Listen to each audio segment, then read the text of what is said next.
Hi Spencer, it's Coach Gurney from Rising Star Baseball Camp.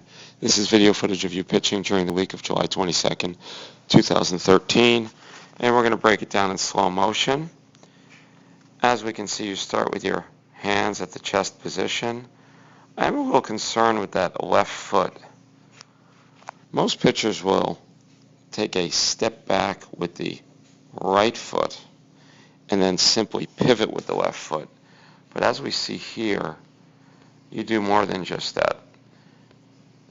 You actually pivot the left foot beyond even moving the right foot for some reason.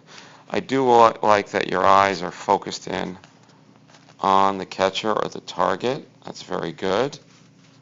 And I like that the glove is fixed in the what we call zipper position.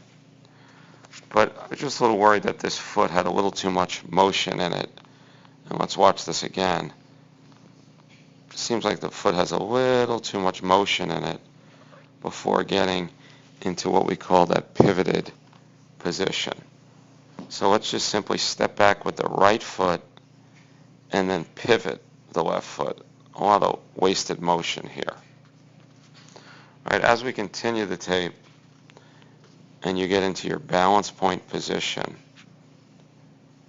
we see that you do a nice job of getting knee above waist, and you do not have any tension in this foot, which is really good. Your tension in this foot and leg is limited, so that's a good thing, Spencer. All right, as we continue, we see that you separate and move into what we call the high cocking or flex bow position right here.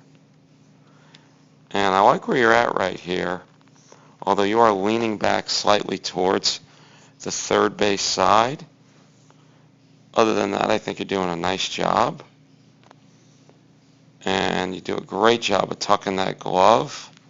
You're bending backwards a little bit, and ideally your shoulders will be level, not leaning back. And you do a good job of getting over this front leg here.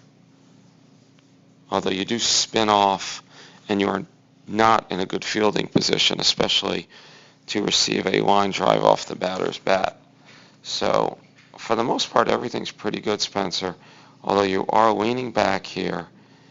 And as you come forward, we're going to want you to get over that front leg because your finish should be more flat back, and instead you kind of fall off to the third base line, and ideally our back is going to be flat under this line, and instead you kind of just fall off to the third base side, and that is something that's going to generate more velocity and you'll be down in the strike zone. So bend that back and get over that front right leg. And last of all, make sure we're in a better fielding position than this, because how are you going to field a line drive or a ground ball back to you, or even a bunt to the right side? Most teams, when they see a lefty fall off like this, they're going to bunt to the right side, and you'll be helpless to field the ball. What we're going to do now, Spence, is we're going to watch this in full speed so you can get a sense of your mechanics in full speed. And let's watch for those things we spoke about not falling backwards, getting a good flat back finish, and not falling off to the third base side. Here we go. So when I watch that, Spence, I think three things. One, you've got to do a much better job of bending your back upon release. Two, you got to finish in a better fielding position because you're putting yourself at risk. And last of all, I think that start where your feet are moving a lot more than they should, especially that left foot.